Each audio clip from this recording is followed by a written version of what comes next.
नमस्कार। आप देखना स्टार्ट कर चुके हैं जीनियस विद्यार्थी यूट्यूब चैनल मेरे यानी आरजे के साथ। दोस्तों, अगर आपका भी सपना कभी बचपन से टीचर बनने का रहा है, तो एक सुनहरा मौका मैं आपके पास लेकर के आया हूँ। आप बन सकते हैं सरकारी टीचर 12th करने के बाद। कैसे बन सकते हैं, वीडियो को लास्ट तक ज़रूर बने रहिएगा, तभी आपको कुछ वीडियो से आउटपुट मिल पाएगा और पूरी नॉलेज मिल पाएगी कि 12वीं करने के बाद आप कैसे सरकारी टीचर बनने की दिशा में अग्रसित हो सकते हैं। तो स्टार्ट कर लेते हैं। दोस्त, टीचर बनने के दो तरीके होते हैं, मैं दोनों तरीके आपको बता देता हूँ।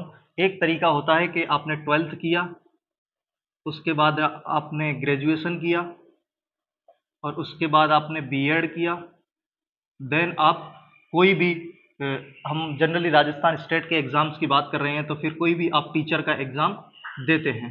इस तरीके से एक प्रोसेस होता है। यहाँ पर ग्रेजुएशन, अगर आप 3 ईयर ग्रेजुएशन करते हैं, 4 ईयर करते हैं और फिर 2 ईयर बीएड करते हैं, तो ये कहीं न कहीं आपको 12th के बाद आपका 5 साल लेता है। देन आप टीचर्स के कोई भी टीचिंग एग्ज़ाम्स दे सकते हैं। दूसरा तरीका होता है कि जब आप 12th एग्ज़ाम कर लेते हैं, 12th पास कर लेते हैं, उसके बाद आप डीएलएड एग्ज़ाम देते हैं, यानी कि आप एक कोर्स करते हैं बीएसटीसी। ये 2 ईयर का कोर्स होता है, उसके बाद आप कोई भी टीचिंग एग्ज़ाम दे सकते हैं। तो कुल मिलाकर के आप ये समझ सकते हैं कि आपने 12th पास करी है, उसके बाद में आपने क्या करना रहेगा, आपने करना रहेगा बीएसटीसी और देन आप कोई भी टीचिंग एग्ज़ाम दे सकते हैं। आप इसमें बनते हैं लेवल 1 के टीचर। लेवल 1 के टीचर आप बनते हैं इसके अंदर, यानी कि आपको क्लास 1 से लेकर के क्लास 5th तक आपको यहाँ पर टीचिंग करनी होती है स्कूल के अंदर। ठीक है, तो बीएसटीसी किस तरीके से की जाती है राजस्थान के अंदर, वो हम इस वीडियो में डिस्कस करने जा रहे हैं। आपको समझ आ गया होगा कि किस तरीके से टीचर यहाँ पर बना जाता है। मैंने कॉमन चीज़ें बताई है। अगर आप ये तरीका अपनाना चाहते हैं तो आप ये भी कर सकते हैं। पहले आप ग्रेजुएशन करिए 3 ईयर की, उसके बाद बीएड कर सकते हैं। अदरवाइज आप ओनली 2 ईयर की बीएसटीसी कर सकते हैं। तो हम दूसरे तरीके पर डिस्कस करने जा रहे हैं कि राजस्थान में आप बीएसटीसी किस तरीके से कर सकते हैं। आज यानी कि 11, आज है 11th मई और आज से बीएसटीसी एंट्रेंस एग्जाम के फॉर्म भरना स्टार्ट हो चुके हैं। एंट्रेंस एग्जाम के लिए फॉर्म भरना स्टार्ट हो चुके हैं। वर्धमान ओपन महावीर, जो VM open university, VMOU, Vardhman Mahaveer open university जो है कोटा, ये इस एग्ज़ाम को कंडक्ट करवाने वाली है इस बार। और 30 जून को ये एग्ज़ाम कंडक्ट करवाया जाएगा। 30 जून को ये एग्ज़ाम होगी, ये एग्ज़ाम डेट है। और 11 मई आज से इसके फॉर्म स्टार्ट हो चुके हैं और ये चलेंगे 31 मई तक। इसके लिए क्वालिफिकेशन मात्र इतनी सी है कि आप 12th के एग्ज़ाम में बैठे हुए होने चाहिए और आप इस फॉर्म को भर सकते हैं। कोई भी आपका ये नहीं है कि आप इसमें और कुछ नहीं चाहिए होगा, आपने 12th करी हुई होनी चाहिए, आप इस एग्ज़ाम को दे सकते हैं। ये डीएलएड एग्ज़ाम होता है, बीएसटीसी एंट्रेंस के लिए एग्ज़ाम कंडक्ट करवाया जाता है। जैसे ही आप इस एग्ज़ाम का पैटर्न मैं आपको बता देता हूँ। इस एग्ज़ाम में आपसे 600 मार्क्स का पेपर होगा।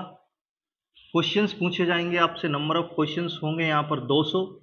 एक क्वेश्चन 3 नंबर का होने वाला है, जिसके अंदर मेंटल एबिलिटी यानी कि आपसे रीजनिंग पूछी जाने वाली है। रीजनिंग पूछी जाने वाली है 150 नंबर की। टीचिंग एप्टीट्यूड पूछा जाने वाला है, यानी कि शिक्षण अभी क्षमता आपसे पूछी जाने वाली है 150 नंबर की। आप ये मान करके चलिएगा कि 150 नंबर यानी कि 50 क्वेश्चन इसके आने वाले हैं, 50 क्वेश्चन इसके आने वाले हैं। राजस्थान जीके आपसे पूछा जाने वाला है 150 नंबर का। और यहाँ पर इंग्लिश आपसे पूछी जाने वाली है 60 मार्क्स की। और एक और लैंग्वेज आपको चूज़ करनी पड़ेगी, ये फर्स्ट लैंग्वेज हुई, और एक और लैंग्वेज आपको चूज़ करनी पड़ेगी, जो कि आप संस्कृत ले सकते हैं या फिर हिंदी ले सकते हैं। ये आपने खुद से चूज़ करना रहेगा। ये रहेगा 90 मार्क्स का, यानी कि हम ये कह सकते हैं कि इसके 50 क्वेश्चंस आपसे पूछे जाने हैं, इसके भी 50 क्वेश्चंस पूछे जाने हैं, इसके भी 50 क्वेश्चन, इसके 20 क्वेश्चन और इसके 30 क्वेश्चन। तो टोटल हमारे पास कितने क्वेश्चंस होते हैं? 200 क्वेश्चन यहाँ पर हमें निकल करके आते हैं। तो ये चीज़ें रहेगी, बिल्कुल बेसिक रहने वाली हैं चीज़ें, और नेगेटिव मार्किंग यहाँ पर हमें देखने को नहीं मिलने वाली है। इस एग्ज़ाम में नेगेटिव मार्किंग नहीं होती है, यानी कि आपको सारे के सारे क्वेश्चन करने रहेंगे और जैसे ही आप इस एग्ज़ाम के लिए क्वालिफाई करते हैं, इसका कोई पर्टिकुलर कट ऑफ रहेगा। आप ये मान करके चलिए कि आपको 600 में से कम 500 के आसपास का मिनिमम टारगेट लेकर के चलना है। बाकी पेपर के लेवल के ऊपर डिपेंड करेगा। आप ये टारगेट लेकर के चलिए और 30 जून को एग्ज़ाम्स है। 30 जून को एग्ज़ाम है, उसके बाद में आप 2 ईयर की बीएसटीसी के लिए एलिजिबल हो जाते हैं और राजस्थान के अंदर आपको कोई एक कॉलेज अलॉट होता है जहाँ से आप 2 ईयर की बीएसटीसी करते हैं, 2 ईयर की, और आप टीचिंग से रिलेटेड कोर्सेज करते हैं। ये टीचिंग रिलेटेड रिलेटेड कोर्स ही होता है, बीएसटीसी बीएड हुए, तो यहाँ पर आप ये सारी चीज़ें कर सकते हैं।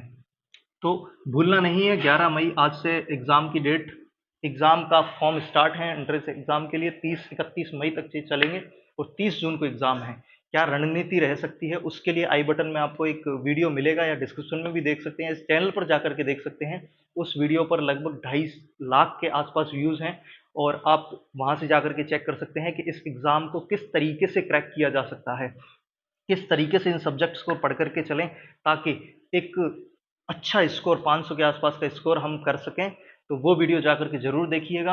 अगर आपका भी सपना है टीचर बनने का और जल्दी बनने का, आप ये नहीं चाहते कि मैं पहले ग्रेजुएशन करूं देन बीएड करूं तब जाकर के कोई टीचिंग एग्ज़ाम दूं, आप चाहते हैं कि मैंने अभी-अभी 12th पास करी है और मुझे जल्दी से टीचर बनना है, तो आप बीएसटीसी में एंट्रेंस एग्ज़ाम दीजिए, बीएसटीसी में एडमिशन लीजिए और टीचिंग एग्ज़ाम के लिए कोई भी टीचिंग एग्ज़ाम, यानी कि हम कह सकते हैं कि आप ओनली थर्ड ग्रेड जो टीचर होते हैं लेवल 1 के लिए ही एलिजिबल आप होते हैं। तो लेवल 1 के टीचर अगर आप बनना चाहते हैं, बच्चों को आप पढ़ाना चाहते हैं, पहली से 5वीं क्लास तक के बच्चों को आप में इंटरेस्ट है, आपका उनमें इंटरेस्ट है, उन बच्चों को आप टीच करना चाहते हैं, तो कहीं न कहीं ये एग्ज़ाम आपके लिए हो सकता है और आप टीचर बन सकते हैं। चैनल पर नए मेहमान हो, चैनल को सब्सक्राइब जरूर करके रखिएगा। वीडियो पसंद आए वीडियो को लाइक करें। अगर आप नहीं टीचर बनना चाहते, आपका कोई दोस्त है जो आपके साथ पढ़ता था 11th-12th में या फिर इससे पहले जो टीचर बनना चाहता था, तो उसको ये वीडियो जरूर शेयर करिएगा ताकि उसको एक नॉलेज मिल सके और आपको एक थैंक यू। मैं आपसे मिलता हूँ अगली वीडियो में। Thank you so much.